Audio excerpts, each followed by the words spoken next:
শাক খেতে পছন্দ করে না সেরকম মানুষ কিন্তু হাতে গোনা 2-1 পাওয়া যেতে পারে, কিন্তু বেশি অংশ মানুষই কিন্তু শাক খেতে ভীষণ পছন্দ করে।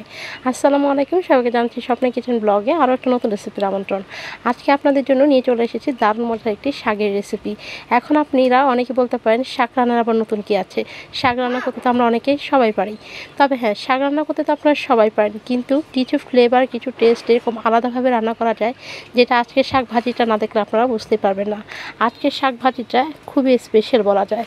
শাক রান্না আমরা সবাই করতে পারি, তবে এইভাবে রান্না করেছেন কিনা একবার হলো দেখে নিতে পারেন। যদি রেসিপিটা ভালো লাগে তবেই কিন্তু কমেন্টে জানাবেন, আর চ্যানেলটাকে সাবস্ক্রাইব করে চ্যানেলের পাশে থাকবেন। তাহলে চলুন কীভাবে তৈরি করছি আজকের এই মজাদার শাক ভাজিটা সেটাই আপনাদের সঙ্গে শেয়ার করি। আর রান্না করতে করতে সম্পূর্ণ রেসিপি আপনাদেরকে দেখে নিতে হবে। এখানে আমি ডাঁটা শাক আগে থেকে নিয়ে নিয়েছি। এটা আজকে আমাদের এখানে ফ্রেশ একদম বলা যায় ক্ষেত থেকে তুলে আনা ডাঁটা শাক। প্রতিদিনই আমাদের বাড়িতে একজন মুরব্বি আসে যিনি শাক সবজি বিক্রি করে, ক্ষেত থেকে তুলে এনে, ওরা নিজেরই ক্ষেত, সেখান থেকেই তুলে আসলে বিক্রি করতে আসে।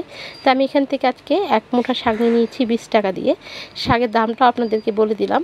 আর এই 20 টাকার শাক দিয়ে আজকে আমি রেসিপিটা তৈরি করব। আর শাকগুলো কিন্তু অনেক কচি এবং তরতাজা, তাই রান্না করতে খুব ভালো লাগবে, আর খেতেও এটা অনেক ভালো লাগবে। এইবার দেখুন শাকগুলোকে আমি কিভাবে কাটছি সেটা কিন্তু আপনাদেরকে দেখিয়ে দিলাম বলতে বলতে। আমি এভাবে সুন্দর করে আঁশগুলো ফেলে দিয়ে ডাঁটা সহই কিন্তু শাকগুলো কেটে নিচ্ছি। আর শাকগুলো ধুয়ে এবার চলে আসলাম রান্না করতে। একটি ফ্রাই প্যান কড়াই বসিয়ে দিয়েছি এখানে তেল।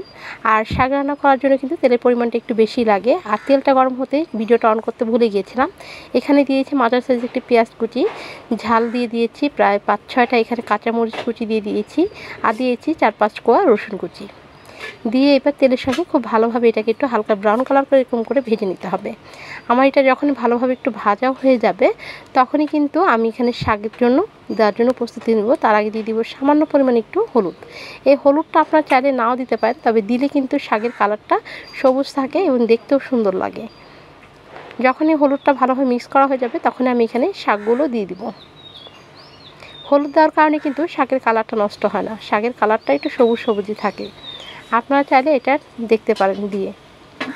তারপর একটু উল্টে পাল্টে আমি পেঁয়াজ রসুনগুলোকে একটু উপরে তুলে দিব, না হলে নিচ দিয়ে পুড়ে যেতে পারে। তারপর আবারও শাক দিয়ে তারপর ভালোভাবে ঢেকে নিব। একসঙ্গে সবগুলো শাক দেওয়া যাবে না, কারণ এই ক্ষেত্রে শাকগুলো একটু বেশি হয়।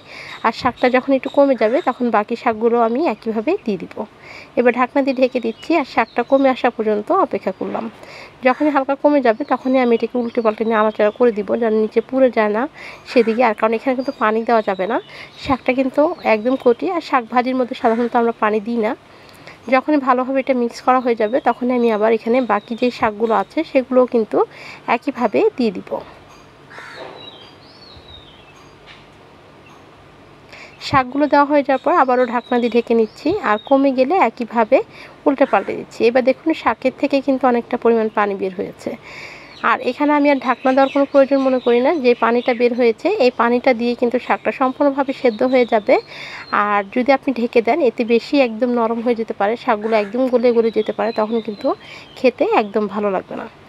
তারপর দেখুন পানিগুলো কিন্তু ভালোভাবে শুকিয়ে যখন প্রায় এসে গেছে, প্রায় কমে গেছে, তখন আমি এখানে দিয়ে দিব নাগামরিচের আচার। এটা দেওয়ার কারণে শাকের টেস্টটা এবং ফ্লেভারটা এত ভালো আসে যে আপনারা না খেলে বুঝতে পারবেন না। এই নাগামরিচের আচারটা আমার ঘরে তৈরি করা, এর আগের ভিডিওতে দেখতে পারবেন। আপনারা চাইলে কিন্তু এই ভিডিওটা দেখে আসতে পারেন নাগামরিচের আচার কীভাবে আমি তৈরি করেছি। এখন আমি সামান্য পরিমাণে একটু নাগামরিচ দিব, আচারটা দিয়ে দিব, কারণ বেশি দেওয়া যাবে না, তাহলে কিন্তু ঝালের জন্য আপনারা খেতে পারবেন না। নাগামরিচের আচার কিন্তু প্রচুর ঝাল হয়, তাই অল্প পরিমাণ দিচ্ছি। এটার ফ্লেভার এবং ঝালটা কিন্তু পারফেক্টলি হয়ে যাবে যেটুকু দিয়েছি। এখন খুব ভালোভাবে আমি সম্পূর্ণটা মিক্স করে নিচ্ছি। মিক্স করে এই পানিটা দেখতে পাচ্ছেন, পানিটা কিন্তু খুব ভালোভাবে এখানে শুকিয়ে নিতে হবে। শাকের মধ্যে যদি পানি থাকে তাহলে ওই শাকটা কিন্তু খেতে ভালো লাগে না, কারণ শাক ভাজি খেতে হলে আপনাকে সম্পূর্ণ পানিটা খুব ভালোভাবে শুকিয়ে নিতে হবে। আর এই যে দেখেন কারেন্ট চলে গিয়েছে, তাই কিন্তু আপনার লাইটিংটা একটু সমস্যা দেখাচ্ছিল। এখন দিয়ে দিচ্ছি এখানে 2টো লেবু পাতা। এই যে নাগামরিচের আচার আর লেবু পাতা দেওয়ার কারণে শাকের টেস্ট এবং ফ্লেভারটা এত ভালো আসে যে আপনারা না ট্রাই করলে বুঝতে পারবেন না।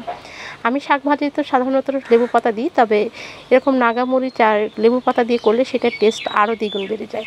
তাই বলবো অবশ্যই একবার হলেও এভাবে ট্রাই করে দেখতে পারেন। আমার মনে হয় এই শাক ভাজিটা আপনাদের কাছেও অনেক অনেক ভালো লাগবে। এই জন্যই বলেছিলাম আসলে আজকের রেসিপিটা শাক হলেও কিন্তু এটা স্পেশাল হবে। যারা বিশেষ করে নাগামরিচ পছন্দ করেন তাদের জন্য আজকের এই শাক ভাজিটা অনেক অনেক ভালো লাগবে। রেসিপিটা ভালো লাগলে চ্যানেলটাকে সাবস্ক্রাইব করবেন আর পাশে থাকা বেল আইকনটা বাজিয়ে দিয়ে নোটিফিকেশন অন করবেন। সেক্ষেত্রে স্বপ্নের কিচেন ব্লগে একটু নতুন নতুন রেসিপিগুলো সবার আগে আপনার কাছে পৌঁছে যাবে। দেখা হবে হয়তো আরও কোনো নতুন নতুন রেসিপি নিয়ে। আর আজকের মতো এই পর্যন্তই। সবাই ভালো থাকবেন, সুস্থ থাকবেন আর আমাদের জন্য দোয়া করবেন। আল্লাহ হাফেজ, আসসালামু আলাইকুম।